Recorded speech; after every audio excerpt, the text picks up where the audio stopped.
Indeed, the Lord is glorious. Our Father in heaven is fantastically wonderful. At lalong-lalo kung atin pong sinusuri at pinag-aaralan ang Biblia, marami tayong lalo nang nakikitang kaluwalhatian ng Diyos. We have been reading the book of Ecclesiastes for a while, and it has been a search of what's good in life. Ano nga ba talaga ang mabuti? At syempre, hindi lang mabuti, we also like to see what's better in life.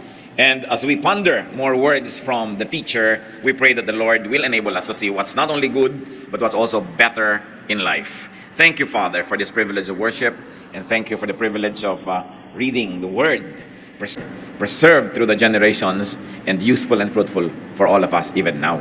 We pray, Father, that you may enable us to see the wonder of your Word, open our eyes and ears to your wisdom, teach us, even as we ask you, Lord, to forgive us our sins, cleanse us from all our iniquities, enable us to enter your most holy presence, and dare to ask blessings from you. Kami, Panginoon, ay humihingi ng pagpapala, ng karunungan, ng pagtutuwid, pagpapalakas, pagpapagaling, pagpapatalino. Bigyan niyo po kami, Panginoon, ng kakayahan na mas makita ang ganda ng buhay at ibukas mo po ang aming mata sa kagandahan nito. Be our speaker, O God. Fill us with your spirit. Enable us to read your mind, to touch your hand, and to be like you. Father, we ask you to protect us from evil, from all works of evil men and evil spirits. And we ask you, Father, give us serenity, calm in our hearts, and may your healing liberate us from physical, emotional, and spiritual infirmities. Thank you, Father, in the name of your Son, our teacher, the Lord Jesus Christ. So what's better in life? At maganda pa nga itanong, so what's best in life? Ecclesiastes 7:1-6. Solomon speaking. A good name is better than fine perfume, and the day of death is better than the day of birth. It is better to go to a house of mourning than to go to a house of feasting, for death is the destiny of every man. The living should take this to heart. Sorrow is better than laughter, because a sad face is good for the heart. The heart of the wise is in the house of mourning, but the heart of fools is in the house of pleasure. It is better to heed a wise man's rebuke than to listen to the song of fools. Like the crackling of thorns under the pot, so is the laughter of fools. This too is meaningless. In 6 verses, we are given a big load of wisdom. At itong thesis nito ni Solomon, meron sinasabi siyang, this is better than that. It doesn't have to be read as really literally better, but a poetic device to tell us that when you think there's something good here, find something that is also very, very good, even in its opposite. So it's a dramatic way of looking at it and saying that it is better. So a good name is better than fine perfume.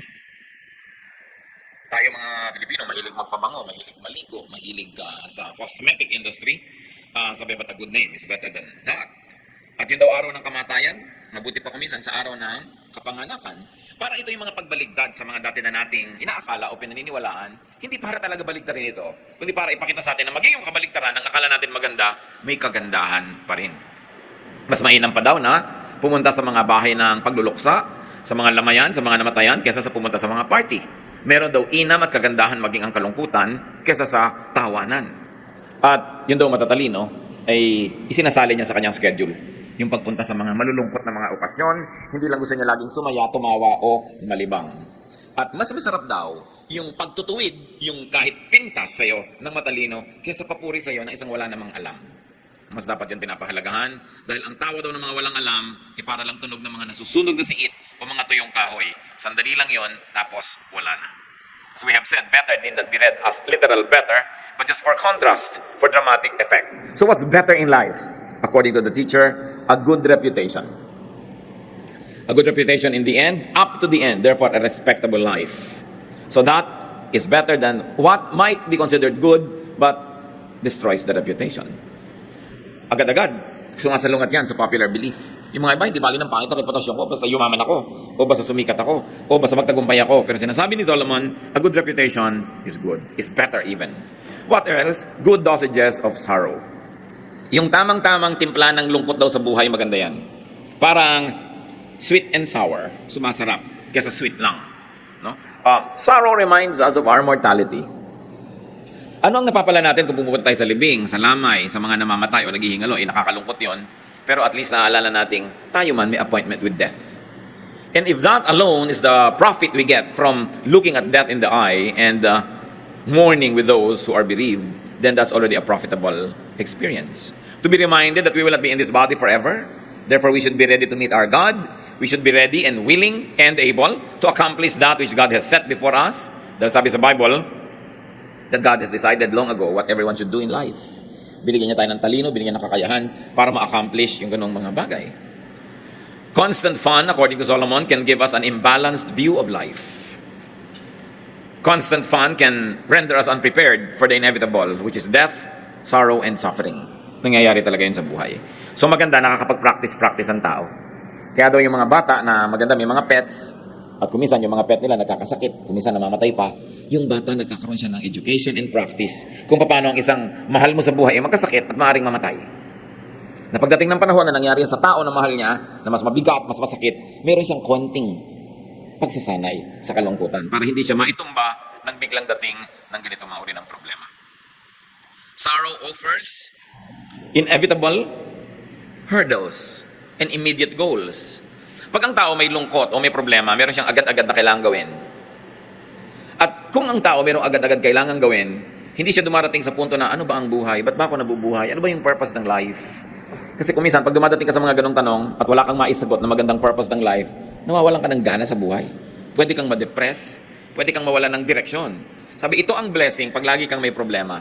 Hindi mo na iniisip kung ano yung buhay. Ang problema mo laging, solve yung problem ko, gawin yung dapat kong gawin, kailangang mautang ko yung dapat kong mautang, dapat mabayaran ko yung dapat kong mabayaran. Pero kung wala kang ganun, lumulubog-lubog ang araw, wala kang maisip na gagawin, lumulungkot-lungkot ka. Ayaw natin magkaroon ng problema, pero ang pinapakita dito ni Solomon, kahit sa problema, meron ka mapapala. Kahit sa lungkot, merong benefit. Na napaka-importanting isipin na hindi ka lang dapat mahilig sa pagsasaya. Pinagpapraktisan din ang lungkot. Sapagkat, ito isang bagay na hindi pwedeng maiwasan sa buhay. Ecclesiastes 7:7. Extortion turns a wise man into a fool, and a bribe corrupts the heart. Ito kasi nga, Ecclesiastes, collection ng wisdom ito, kaya bigla-biglang kumakambyo, bigla-biglang may iba yung topic, bigla-biglang may ibang ituturo, at yan ang ating pattern na sinusunod. Kaya kung saan tayo dali ng verse, doon naman tayo nagpupunta. What is better in life in this part of Ecclesiastes? Integrity. Integrity is better than whatever might give you benefit but will erode your integrity. To be above and beyond reproach. Yung meron kang delikadesa, meron kang self-respect, and people also respect you because you live in a respectable way. Ecclesiastes 7 verse 8, the end of a matter is better than its beginning, and patience is better than pride. So ang mahalaga daw, hindi yung simula lang, kundi yung katapusan, o natapos mo ba yung sinimulan mo. Anong pinapahalagahan dito ng teacher? Consistency. Steadfastness. To be able to deliver a promise. To be able to do what you had set out to do. So that you would have not totally wasted time. Pag simula ka ng simula at hindi mo naman tinatapos, magsisimula ka uli ng bago, marami kang nasasayang na oras na dumadaan, hindi na bumabalik, ikaw ang nalulugi. So what is important here is to complete what has begun. At kung hindi natin kayang tapusin, huwag nating simulan. Kakambal siyempre nito, itinuturo sa atin ni Solomon, magplano ka. Kung may project ka, tingnan mo yung costing, kaya mo bang tapusin? Kung hindi mo kayang tapusin, huwag mo simulan. Meron ka bang energy hanggang matapos yan? O baka naman sandali lang yung energy mo, bukas wala na, consider all of that. Because many people waste time, talent, and treasure beginning many things and not finishing them. Another thing that's better in life, Ecclesiastes 7:9, do not be quickly provoked in your spirit, for anger resides in the lap of fools. So not being quickly provoked to anger is better than being provoked. That's what he's trying to say. So what is better here? Calm, serenity, payapa, tahimik ka, mahinahon. That you are unruffled. You're like a quiet pond without blemish on its face. At kasama doon siyempre is forgiving, understanding, and ignoring an offense or forgiving offenders. Sabi niya, anger resides in the lap of fools. Yan ay inaalagaan lang, pinapatagal, kinikimkim ng hindi matalino. Yung galit. Kasi yung galit, sinisira ka, at lalo naman yung taong kinakagalitan mo, yun ay maaari mong masira. At sa pagsira mo sa kanya, hindi pwedeng hindi ka rin ma-damage. Kaya ang matalinong tao daw, hindi na hinahayaan magalit siya agad. Kung magagalitin kayo 5 years ago, pwedeng ma-excuse yun. Pero kung hanggang ngayon, magagalitin pa rin kayo, boring na yun. Dapat, kumukonti na lang ang nakakapagpagalit sa'yo. Na magandang goal sa buhay, this year, babawasan ko pa ang pwedeng gumalit sa akin. Kasi yung taong napakadaling magalit, hindi ka lang napansin, galit ka na. Hindi ka na-invite, galit ka na. May nag-cut sa'yo sa traffic, galit ka na. Kita yung mga nangyayaring gulo sa mga taong umiinit ang ulo at sinusunod nila yung init nila ng ulo. Matagal lang lumamig yung ulo nila, may problema pa na dala-dala dahil sa naging bunga ng init ng ulo. What else is better daw? Not holding a grudge. Huwag kang nagtatanim ng sama ng loob. Hindi yun mabuti sa'yo, sa kalusugan mo, sa espiritu mo, sa iyong emosyon, at hindi rin mabuti sa iyong pakikipagkapwa-tao. Ecclesiastes 7:10, do not say, why were the old days better than this? For it is not wise to ask such questions. Ganyan ang mga tao, lagi nilang the good old days, the good old days. Anong araw? Mabuti pa nung araw, mabuti pa nung araw. Hindi naman totoo yun eh, nung araw walang cellphone. Ang hirap tumawag, lalo kung taga-baryo ka nun. Tricycle ka pa patungo sa bayan, pipila ka pa sa RCPI. Ang dami-dami ninyo, bibigay mo yung tatawagan mo sa operator, tapos tatawagin ka, papasok ka doon sa parang aparador na booth. Natitinig ka naman actually nung lahat ng tao doon, ano? Tapos, mamaya may nalimutan ka, pila ka na naman. Bago ka makatawag. Nung araw, kahit may telepono ka, may party line ka pa. Tapos walang dial doon. Ngayon, kahit ka nasa banyo, nagsiselfone ng tao. Napakaraming madali. Natatandaan nyo ba nung araw, pag tinuturo kayo ng dentista, hanggang daliri nyo ang taba ng karayom, ang sakit. Ngayon, meron pang pre-anesthesia, anesthesia. Ang ginagawa ng buhay. Mga tao ngayon, bumibili pa ng mga mineral water. Walang ganyang gastos nung araw. So, ibig sabihin, may ginagastos. No? Kasi may pinagkakagastosan, may ginagastos, hindi katulad nung araw. Huwag good old days, good old days. Kasi pag sinabi nyo yon, lagi, lulungkot lang kayo. Dahil ang hinahabol nyo yung tapos na. What Solomon is saying, it's better not to complain and not to compare the present unfavorably with the past. Do not keep on finding faults with what it is. Because you will only become sad. It would diminish enjoyment. It would diminish your appreciation of the here and now. And then you'll only be sadder. Dapat bilangin mo yung mga blessings mo. Sit down and count your blessings. Kung kayo nung araw ay nagtatype, pag nagkamali kayo, lalo may carbon paper, 5-6 na kopya yon, i-snowpickin mo isa-isa. Pagkatapos uulit-ulitin mo. Nung araw, pagka nag-layout ka ng magazine, ginugupit mo talaga yung papel, talagang cut, paste, literal. No? Ang dali-dali ng buhay ngayon, maraming comforts. At saka sobrang nade-democratize. The comforts you have, for instance, in texting, kahit kabalot vendor, not even the Caesars of Rome had them. No? At kumisan, kung nakaka-afford ka kahit konting air conditioning, not even the emperors of Rome or the pharaohs of Egypt were able to air condition their bedroom. Maraming dapat ipagpasalamat ang tao. Ngayon, yung may nalulun ka na kung ano, nung araw, iintay mo na lang mamatay ka. Ngayon, opera ka, natatanggal yung nilulun mo. Kaya nung araw, matagal ang yung naghihingalo. Yung mga lola ko naghihingalo, 3, 4, 5 days. Yan ang kwento ng mga tao. Paano? Talaga inaantay nung may sakit na mamatay siya. Pero ngayon, ginagawan mo yan ng paraan. Sabi ni Solomon, don't always say the good old days were better. Napabawasan ang appreciation mo sa improvement ng humanidad at sa blessing ng tao sa ating kabihasnan, sa blessing ng Diyos sa tao. Ecclesiastes 7:11-12, wisdom, like an inheritance, is a good thing and benefits those who see the sun. Wisdom is a shelter, as money is a shelter. But the advantage of knowledge is this: the wisdom preserves the life of its possessor. So may dalawang shelter na sinabi dito, wisdom and money. Hindi sinasabing walang kwentang shelter ang money. Maraming nagagawa ang money, so you make a lot of money. Ngayon, kung ayaw nyo itago, ibigay nyo sa akin. O ibigay nyo sa mga mahal nyo sa buhay. But produce wealth. Because money is a shelter. So niya, advantage yan. Pero alam nyo, mas advantageous ang wisdom. Because wisdom preserves life. It is possible that money can actually destroy life. Alam nyo, mga biglang tumatama sa mga loto, mga biglang nagkakapera, kung minsan napapahamak. Wala silang practice yumaman eh. Pero ang dami nilang practice humirap. No? Kaya mas hiyang sa kanilang kahirapan. Mas magsusurvive sila na mahirap kaysa mayaman. Marami mga tao hindi nagsusurvive na sikat. Pero nung hindi sikat, buhay sila. So sabi, huwag mong sinisisi ang nangyayari sa buhay. Huwag mong isinusumpa ang buhay mo dahil kinukompare mo sa iba. Hanapin mo lagi yung advantage ng iyong pagiging iyo at ikaw. Kasi lagi yan merong advantage. Kung minsan yung mabuti pa yung naglalakad na walang pera, hindi na hold up, hindi na sasaksak. Ikaw may pera, na-hold up ka pa. Kaya sabi, wisdom preserves the life of its possessor more than money. But of course, money also does preserve and prolong life. Diba? Mahirap siyempre patayin yung may pampa-hospital. Mahaba talaga buhay niyan. Kaya iniisip mo yung mga ganyan. Gusto mo humaba ang buhay mo, pagka kailangan kang operahan, may pampa-opera ka. Because money is a shelter. Napakasarap basahin ni Solomon eh. Kasi hindi kanya tinatampakan ng kutakot-takot ng mga maraming theology ng ending, magsasuffer ka pala. Siya pinapawalan kanya sa mga pagdurusa, tinakalaga niya yung gapos mo, niluluwagan niya yung mga tali para yung buhay mo mas guminhawa. So what is better here according to him? Wisdom over money. But it doesn't mean that money is bad. The love of money is what is evil, not money itself. Ecclesiastes 7:13, consider what God has done. Who can straighten what He has made crooked? Hinahanap ni Solomon at ipinapakita sa atin yung mga kamalian natin, kaya nababawasan ang saya sa buhay. At iminumulat niya yung ating mata para dumami ang dapat natin ikasiya. At isa daw dito is the appreciation of the unchangeable. That's what's better in life, rather than always rejecting and trying to change the unchangeable. Ang sinabi niya, Who can straighten what He has made crooked? Kung ano daw ba ang niliko ng Diyos, pwede mong ituwid? O ang kanyang itinuwid, pwede mong iliko? Hindi. So ang taong sasaya sa buhay, yung itinutuwid, yung pwedeng ituwid, at tinatanggap na lang na liko, yung liko talaga. Lalo, hindi mo kayang baguhin.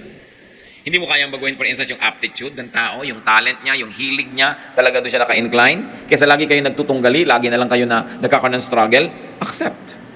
When applied to human relationships, this means to accept and even enjoy people's unchangeable traits. We try. Kung meron tayong mga pangit na ugali, gusto nating improve yan. At sikap tayo ng sikap. Pero mas luluwag ang buhay kung ikaw mismo, pag-aaralan mo, tanggapin kaysa baguhin ang iyong kapwa. Kung gusto mong baguhin ang sarili mo, baguhin mo kasi sarili mo naman yung kausap mo. Willing ka sigurong makipag-usap sa sarili mo na magbago tayo kung kinakausap mo yung sarili mo. Eh yung iba na gusto mong baguhin.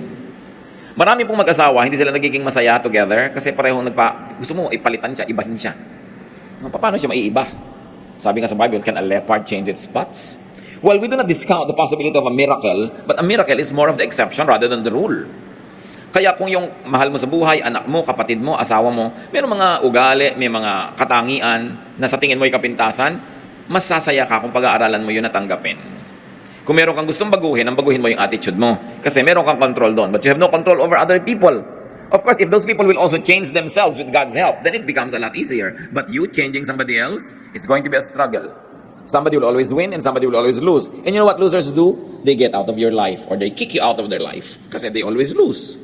Kaya kung gusto nyong matagal na magkasama ng mga minamahal mo sa buhay, yung walang patakarang pagtanggap, mahalagang pag-aralan. Kasi sabi ni Solomon, consider what God has done. Ibig sabihin, Diyos ang lumikha sa tao eh. So pati yung ayaw mo sa Kanya, ang totoo nun, dapat nasa design niya yon. O nasa inclination niya yon. Kung yun ay hindi talaga maganda, dapat pagsikapan niya. Pero ikaw, kahit anong gawin mo, hindi mo siya mababago. Magkakaroon lang kayo ng hidwaan. So a powerful source of happiness here is not having people the way you want them, but a good attitude. That you take people for what they are. Ecclesiastes 7:14, when times are good, be happy. But when times are bad, consider, God has made the one as well as the other. Therefore, a man cannot discover anything about his future. Kung masaya daw ang moment, edi magsaya ka. Ngayon malungkot, edi malungkot ka. Ganun talaga ang buhay. May araw ng lungkot, may araw ng saya. Ang mahirap ito, wala namang dahilan para lumungkot, umiimbento ka ng lungkot. Yun ang miserable. Hindi naman kayo dapat mag-away, nag-aaway kayo dahil lang pareho kayong pagod. Tapos mamaya, pasensya ka na, pagod kasi ko. So pag pagod pala, okay lang mang-away. No? Hindi kailangan, pinapasama mo lang yung sitwasyon. Pag masaya ang okasyon, magsaya ka. Alam nyo kapatid kung bakit? Hindi mo alam kung bukas, lungkot ang darating. Hindi mo alam kung bukas, nasunog pala yung bahay mo. Of course, you don't like that, but it can happen, di ba? Nangyayari. Ngayon, merong party, ayaw mong kumain. Tapos bukas, bigla na lang, may sakit ka sa lalamunan, wala ka talagang makain, nakaswelo lang, sisi ka ng sisi, pati hindi ko pinakain yung pwede kong kainin. Kaya kailangan, kung maganda yung panahon, yan, samantalahin mo. Parang sila sa kung umaaraw pala, o di, makula ka, maglaba ka, maglakad ka, mamasyal ka. Kasi may mga time na bumabagyo, hindi pwede yun eh. Ngayon, yung wala namang bagyo, nagkukulong ka sa bahay. Pagdating ng bagyo kayo, nagsisisi ka. Ba't ba hindi ako nakalabas-labas nun? Ang practical ni Solomon, ang sarap-sarap niyang kasama. Ang sarap-sarap niyang teacher, buti na lang siya yung the teacher, Ecclesiastes. Ibig sabihin the teacher. It was derived from that root word. Pag siya yung teacher, hindi kanya puro tinatambakan ng pagdurusa at hirap. No? Sinasabi niya sa inyo, itong gawin mo. At huwag niyong tatawaran si Solomon. Siya ang pinakamatalinong tao. Siya yung binigyan ng Diyos ng superior na katalinuhan, kaya dapat natin siya pakinggan. More than some religious leaders. No? More than some preachers na ang lagi nilang gino-glorify is suffering. Puro na lamang na magdusa ka, magtiis ka, huwag ka kumain, mag-fasting ka. But there's nothing wrong with that. But sabi ni Solomon, for everything there is a season, a time for every matter under heaven. So wise people are to enjoy good times. And they are to ponder bad times. Pag daw malungkot ang panahon, ang dapat mong gawin, magbulay-bulay. Mag-isip-isip. Anong iisipin mo? Bakit kaya malungkot? Meron kaya akong pananagutan o kontribusyon sa lungkot na ito? At pag nasabi nating meron, pag-aralan mo, paano ko kaya hindi na ito uulitin para huwag uling magkaroon ng ganitong klase ng lungkot? So, kahit yung lungkot mo, nagkaroon ng lesson. At kung may lesson yon, may benefit kahit yung kalungkutan. Ang mahirap, laging may lungkot pero hindi mo nalalaman kung bakit hindi ka man lang kasi nag-iisip. Nagkakaproblema. Anong benefit? Kung mag-iisip ka, ano ang aking pananagutan? Anong kontribusyon ko? Bakit nagkakaproblema? Ba't lagi kami nag-aaway nitong asawa ko, anak ko, o whoever? Ano ang pananagutan ko?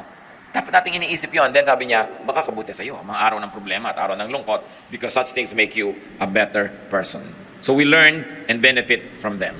And what is the important lesson here? That God makes both good and bad times, according to Solomon. Nangyayari yan dahil pinapayagan ng Diyos. May nangyayari na talagang nililikha ng Diyos na mangyari. God causes them to happen. Pero may mga nangyayaring pinapayagan ng Diyos, God allows them to happen. In both cases, nothing can happen without God's permission. Because God is sovereign. And if God permits it, no matter how much you dislike it, then there must be something good in it. Ano ang misyon? Huwag magreklamo, huwag i-compare yun sa ibang panahon. Hanapin ang lesson nun. Then you will be better. And since God makes both good and bad times, then pwede nating masabing walang bad times. Dahil pwede mong pakinabangan yon, pwede yun magbigay sa'yo ng lakas, pwede yung magbigay sa'yo ng perspective, the understanding of other people, ng compassion. Therefore, bad times did you good. Kailangan you turn every disadvantage to an advantage. Because the believers of God are incurable optimists. We see the brighter side of things. Because when God causes it or allows it to happen, we can learn something from it. Therefore, in life, both the good and the bad events should be expected, accepted, and as much as you can, even enjoyed. Ecclesiastes 7:15 to 18. In this meaningless life of mine, I have seen both of this. A righteous man perishing in his righteousness, and a wicked man living long in his wickedness. Sabi niya, alam niyo, may napansin ako sa buhay. May mga matutuwid na tao namamatay dahil matuwid sila. At may masamang namang tao, ang haba ng buhay. Sa katunayan, yung pangkasamaan nila yata nagpapahaba ng buhay nila. Na-observe niyo ba yan sa buhay? So sabi ni Solomon, verse 16, do not be over-righteous, neither be over-wise. Why destroy yourself? Do not be over-wicked and do not be a fool. Why die before your time? It is good to grasp the one and not let go of the other. The man who fears God will avoid all extremes. I wonder if this is the first time that it has crossed your mind. The wisest man on earth, gifted by God with superior and excellent wisdom, says, do not be over-righteous. Okay, magandang banal, pero huwag kang super banal. Sabi niya. Magandang matalino, pero huwag kang super talino. Halos wala ka nang ma-enjoy sa buhay pag ganyan ang ginawa mo. Sa kabaligtaran naman nun, do not be over-wicked. Madadali din ang buhay mo, marami magagalit sa'yo, masisira ang katawan mo. Sabi niya, do not be a fool. Sabi niya, eto ang isang katangian ng tunay na makadiyos. Hindi siya nagiging extremist. Di ba marami mga tao pagka naging religious, overly religious? Ito yung kaharap mo siya, wala kayong pinag-usapan kundi Diyos, Biblia, mga kabanalan. At kung aaminin mo sa sarili mo, yung manas ng kaharap. Nang nakakasawa na ang topic niya. Meron naman overly wicked, walang pinag-usapan kundi yung mga pinatay niya, o kung ilan ang kulasisi niya, o anong mga kasalanan niya. Hindi rin nakaka-edify. Sa inyo, alam niya, ang tataong totoo, may konti ka nito, may konti ka nun, talagang nadadapa ka, tumatayo ka, meron kang konting kabutihan, may konti ka rin kasamaan, part ng pagkatao mo yon. Sabi niya, ang sino man natatanggapin na ganyan, talaga ang totoo. Ikaw lang ang magkakaroon ng peace with life. Na hindi mo ina-expect ang mga tao to be perfect. No? At ang kabaligtaran niyan, because nobody could be perfectly good, nobody is also perfectly evil. Hindi mo pwedeng ibuntun sa isang tao lahat ng kasalanan at lahat ng pagsisi. May mabuti rin dyan. Alam niyo, kuminsan yan ang hindi maganda sa mga pelikula, yung may bida at kontrabida, talagang yung bida saksakan ng bait. Tapos yung kontrabida saksakan ng sama. Sa totoong buhay, walang ganon. Inside everybody, there's some bad and there's some good. And what God likes us is to develop the good. So that it becomes better. And to develop the bad so that it becomes good. But this is one thing with God. Saan ka man niya abutan, nandun ka sa good, sa better, sa best, sa bad, sa worst, mahal ka pa rin niya. And God is great at restoring people. Kung ang taas-taas ng espiritualidad mo, mahal na mahal ka ng Diyos, bumagsak ka, nandito ka, magdasal ka sa Kanya, lumapit ka, andito pa rin siya. Nasamahan ka niya, aakayin ka niya uli, umakyat. Kahit saan ka naroon, abot ka ng Diyos. Kaya dapat ganun din ang attitude natin sa mga tao. Kahit man sila naroon, inaabot natin. Kung ano man ang level ng kanilang espiritualidad, ng mga religiosity, intellect, we reach out to them because that's the example given to us by God. Huwag tayong maging overly good. Meron kasing judgmentalism that goes with exaggerated goodness. But you no longer are able to tolerate those who are not as good as you. Kaya ang nangyayari nun, nagiging bad ka na rin because judgmentalism, self-righteousness are both considered to be bad attitudes and behavior. Ano pa mga ironies po ang na-observe ng teacher? Tulad ng binanggit natin that good people could die in spite of and sometimes because of their righteousness. Nakikita niyo yung mga sineselebrate nating heroes? Dahil napaka-righteous, nagligtas ng maraming buhay, nalunod tuloy siya. So, hindi natin sinasabing mali ang ginawa niya. Pero ang kinamatay niya, hindi dahil sa kasamaan, sa kabutihan. Di ba? So kung gagawin mo yung kabutihan at ikinamatay mo yung pagiging mabuti, huwag mo sisihin ng Diyos. Kasi wala siyang ipinangako na pag gumagawa ka ng mabuti, lalo kang mapapabuti. Kumisan nga, napasama pa yung kalagayan mo dahil gumawa ka ng mabuti. Nakita niyo sa ating pamahalaan yun, nagbibista ng mga corrupt, sila nakukulong.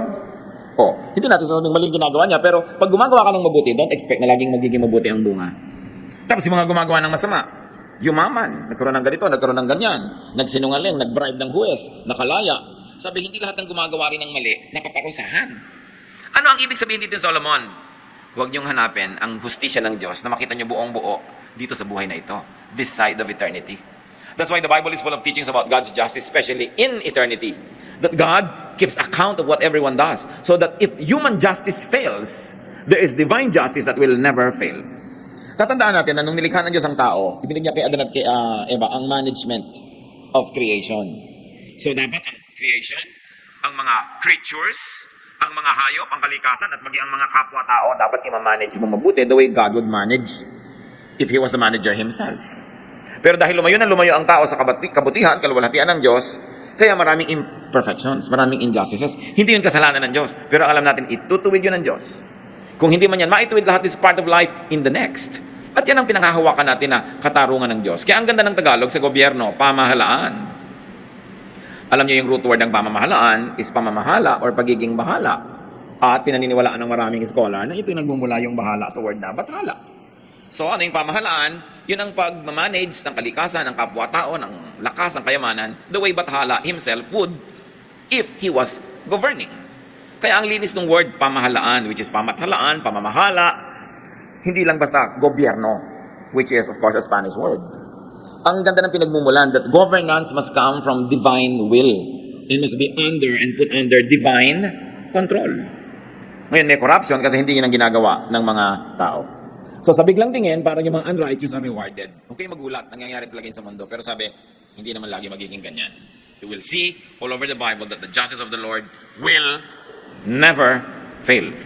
That it will prevail. What's important is, when you face your divine God and judge, that you will pass the test. Totoo naman bad people can enjoy long lives. May kasabihan nga tayo, masamang damo, mahaba ang buhay. Totoo naman yung masamang damo, binubunot mo na, buhay na naman bukas. Bakit yung gulay, matapakan mo lang, patay? Ibig sabihin, pati ang kabutihan sa ating kapwa, dapat nating alagaan. Halimbawa, merong mabuting tao, huwag mo siyang pagsamantalahan. Kasi baka yung kabutihan niya, mapatay mo, madala siya, maging masama na rin siya. Ang daming ganun mabuti pero nadala, sumamatuloy. Therefore, dapat inaalagaan natin yung mabuti. Kasi yung mabuti, sensitive. Madali siyang mag-perish dito sa present world na wicked. Kaya kung may nakikita kang mabuting ugali ng isang tao, mahalin mo yun, inorish mo. May mapagbigay, bigyan mo rin siya. Hindi yung tanggap ka lang ng tanggap. Dahil mamaya makakahalata rin yan. So mawawala na yung pagiging mapagbigay niya. Maraming mga tao, sa first love, di ba bigay na bigay? Ang pag-ibig, ang pagsinta, katapatan, lahat-lahat. Pero nung nasaktan 1, 2, 3 times, ayaw na. Siya na yung nananakit, gumaganti na. Kaya dapat inaalagaan natin yung mabuti. Pag nakita mo, ang buti ng kapatid ko na ito, hindi ko siya aabusuhin. Ang bait-bait ng taong ito, susuklian ko rin ang kabaitan. Kasi pag ginawa natin yun, dadami yung kabaitan, dadami yung mabait. Pero, alam mo, madaling utuin yan, utangan mo. Ano, sabi mo, madali yan, konti lang bola-bola. Pag ginanon mo, akala nyo ba, after 3 or 4 or 5, mas makakahalata rin yun. Mamaya, magiging maramot na rin. So, nasira natin kung ano yung mabuti. Dapat nating inaalagaan ang mabuti para dumami yun. So, ano ang advice ng teacher sa mga sobra, mga extremist? Don't self-destruct with excessive goodness, even badness or foolishness. In other words, don't self-destruct with extreme behavior. Be moderate. Avoid extremes, even extreme goodness. Ecclesiastes 7:19, wisdom makes one wise man more powerful than 10 rulers in a city. So here, wisdom is equated with strength. And verse 20, there is not a righteous man on earth who does what is right and never sins. Bago pa sinabi sa Book of Romans that everyone has sinned and falls short of the glory of God, sinabi na ni Solomon, wala naman talagang kahit mabait at mabuting tao na hindi nagkakamali. Anong application mga kapatid? Meron kayong mahal sa buhay na generally mabuti, tapos nagkamali, patawarin. I-restore, turuan, pero huwag ipagdiinan, tapakan, kalimutan, kasi wala naman talagang perfectly righteous. Sobra naman na paghanapan natin ang ating kapwa ng perfection. Kahit sino siya, kahit ano siya. Sometimes we over-idealize our mothers, so hindi natin iniisip na pwede sila magkamali. We over-idealize our fathers or our religious leaders or our teachers. Hindi natin sila binibigyan ng space to be human. That is cruel. Kasi ang tao, kahit gaano kaganda ng performance niya, meron din niya na moments na hindi gano'n ang level ng kanyang galing. May moments na siya'y mahina, so dapat natin siyang bigyan ng ganong puwang. This implies that people should not try too hard to be over-righteous. Yung talagang, halimbawa, walang-wala sa mood mo. Halimbawa, kahit pa nga talagang antok ka na, pinipilit mo kuminsan mag-pray, sa umaga ka na tuloy nakaka-amen dahil nakakatulugan mo, no? Hubod ng habang prayer dahil magdamag. Pagising, amen. Haba. Pero yung pala, hindi naman talaga nag-pray. So, alam naman ng Diyos yun. So, huwag mo nang pilitin ang sarili mo. Lord, bukas na ako mag-pray. Pipilitin. So, may ganun talaga. Kaya ngayon, dyan ka mag-pray ng talagang thorough, mahaba. At yun, nung nasa mood ka, yung ganado ka talaga, may conviction ka. Kasi iba-iba naman yung klima everyday. Tulad din nung araw na masaya, huwag kang maglungkot kasi araw yan ang saya. So may mga moments na talagang very spiritual yung feeling mo. Doon mo samantalahin kasi may mga moments hindi ganun lagi. So doon sa mga moments na nagsasaya ka, nagdadasal ka, ang ganda ng fellowship mo sa Lord, parang bangko, nakakapag-deposit ka. Dumadating yung time na tigang ka sa espiritu, may ma-withdraw ka man lang dahil may pinagbubunutan ka ng goodwill between you and God. So respect the times and the seasons. People should accept other people's imperfections. Don't expect too much from yourself and from others. In other words, relax. Sabi nga nila sa Hawaii, hang loose. You know, relax ka lang. Huwag ka masyadong serious sa buhay kasi hindi naman laging nakakasolve ng problema yung pagiging serious. Kadalasan nagdadagdag pa yan. Ecclesiastes 7:21-22, do not pay attention to every word people say, or you may hear your servant cursing you. For you know in your heart that many times you yourself have cursed others. May mga kilala po akong tao, very sensitive. Pag may nadidig na silang pintas o comment tungkol sa kanila, talagang dinaramdam. Pero dapat huwag tayo maging ganun. Sabi ni Solomon, do not be too affected by people's talk. Huwag mong ipagtanong, i-research, hanapin ang lahat ng sinasabi ng tao tungkol sa'yo. Sabi, sigurado, malalaman mo yung mga katulong mo, minumura ka. Alangan mang love ka nila. Liban na lang talagang sobrang lovable ka. So, ine-expect mo na yon. Nagagalit to sa akin, ginising ko dahil inutusan ko. Masama ang loob nito dahil ganito, dahil ganun. Hindi ko pinabali. Pagka tinanggap mo na ganun yon, hindi ka na masyado mag-expect. So pag nangyari nga, hindi ka masyadong nasasaktan. May isa pa pang dahilan, mga kapatid, kung bakit hindi tayo dapat masyadong serious sa mga nadidinig natin laban sa atin, na sinasabi ng iba. Because many words are not seriously meant. Sabi ni Solomon, ikaw naman, alam mo rin na madalas nagsasalita ka rin ng pangit tungkol sa iba. Pero hindi mo naman talaga mean. Halimbawa, kung alam lang ng nanay nyo ang lahat ng sinasabi nyo sa kaibigan nyo tungkol sa kanya, baka kayo isumpa. Di ba may mga ganun? Hindi lahat Kung alam lang ng husband ang lahat ng sinasabi ng misis niya tungkol sa husband, pagkasama yung best friend. Kung alam lamang ng anak, kuminsan ang sinasabi ng magulang tungkol sa anak, sa iba ring magulang, marami tayong sinasabi na hindi maganda laban sa kapwa natin kahit mahal natin sa buhay. But we don't feel guilty. You know why not? Because many times, hindi naman talaga heartfelt yun. Parang humihinga-hinga ka lang, sinasabi mo lang. Pero hindi naman talaga ganun. Talagang pag nalunod yun, sasagapin mo rin dahil mahal mo pa rin sa buhay kahit may reklamo ka. So ang sinasabi dito nitong si Solomon, pag may nadinig ka na mga masamang komento ko sa'yo, huwag ka masyadong dibdibin. Sabihin mo, of course, naturally, siyempre hindi ako perfect, may maipipinta sila. At saka siyempre hindi sila perfect, namiminta sila. Pag ganun ang attitude mo, hindi ka lagi nagdaramdam. Dahil, ang totoo, marami talagang negative na sinasabi ang kapwa tungkol sa atin. Marami yun. Huwag mo na lang alamin para huwag sumama loob mo. At kung gusto mong alamin mo lang dahil gusto mong suriin kung totoo ba o hindi. At kung totoo, paano ako magbabago para mawala yung sinasabi nila. Dahil in-improve ko yung ugali ko. Then again, it becomes beneficial. Sa simula lang masakit, pero meron kang napapala pagkatapos. Many words are not really seriously meant. And we know that because many times we also talk senselessly. No? Nagsasalita tayo ng mga, kuminsan masakit pala pagka nadinig ng iba pero hindi naman natin talaga mean. Of course, the good thing is to always control our tongue. But you know, na yung tongue, mas madali mo pang kontrolin kuminsan ng hito, no? Na nagpupumiglas. Kahit pukpukin mo yung dalag, buhay pa rin, mahirap hulihin at habulin pag nakatalon, mas malala yung dila doon. So isang binibigay dito sa atin ni Solomon ng kapayapaan is, tanggapin mo na rin na talaga madaldal ka. Yung talagang kuminsan, yung katinang dila, masarap kamutin. No? Yung masarap magchismis. Kasi kung lagi kang, masama ang ginagawa ko, pero lagi mo lang ginagawa, nakahati ka masyado, naguguluhan ka. Pero pag sabi mo, it's part of my imperfection. I will do my best, by God's grace. Pero kung sakaling nangyari na uli, ayan na naman ako, may human nature. Hindi tayo tinuturoan ni Solomon na maging pabaya sa high moral standards. Hindi niya tayo tinuturoan na maging konsentitor sa mga sarili nating pagkakamali. Ang itinuturo lang niya sa atin, tao ka, tanggapin mo na tao ka. Tinatanggap ka ng Diyos na tao ka. Pero hindi ibig sabihin, kinukonsinti ng Diyos na laging ganyan ka na lang. Mag-improve ka. Pero kung hindi ka pa nag-improve, keep improving, pero be at peace with yourself. It also follows that you must be at peace with others. And where is peace premised? Acceptance of what is true about you and what is true about others. And the moment you accept what is ugly but truthful about yourself, the more you will love God because God loves you in spite of. And the more you will appreciate God because God never gives up on us. Pero wag ka na lagi nakikipagtunggali sa sarili. Yung pagmamahal at pagtanggap sa sarili is also an act of godliness. Why? Because God created you. Kung minsan nakala mo kapintasan yun, pero sa tingin ng Diyos hindi pala. Kailangan mahanap mo kung ano yung strength ng what you might perceive to be a weakness. Verses 23 to 25. All this I tested by wisdom, and I said, I am determined to be wise, but this was beyond me. Whatever wisdom may be, it is far off and most profound. Who can discover it?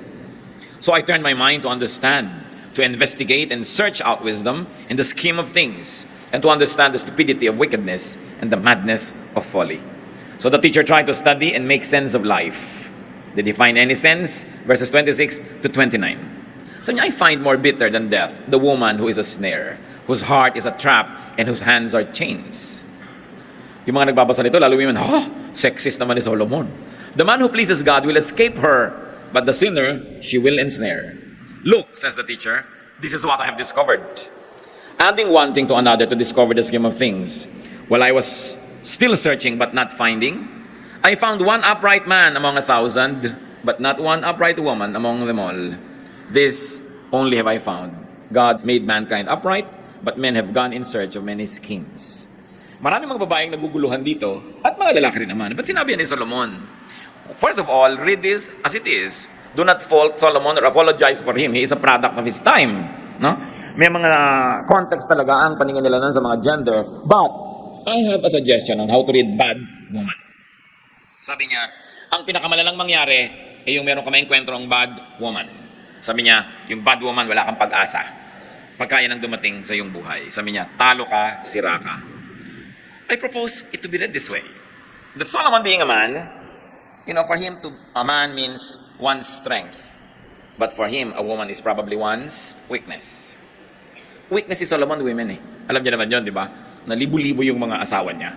Dami-dami talaga.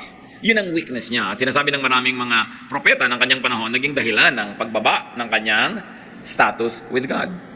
So pag sinasabi niyang, yung woman, ang curse sa buhay, yan ang problema, he could mean that one's weakness is a trap. Like a woman is a trap to a man whose weakness is a woman. That one's weakness, whatever that is, a man, a woman, a child, vice, drugs, one's weakness is a trap. And one's weakness must be avoided and would be avoided only by strict obedience to God.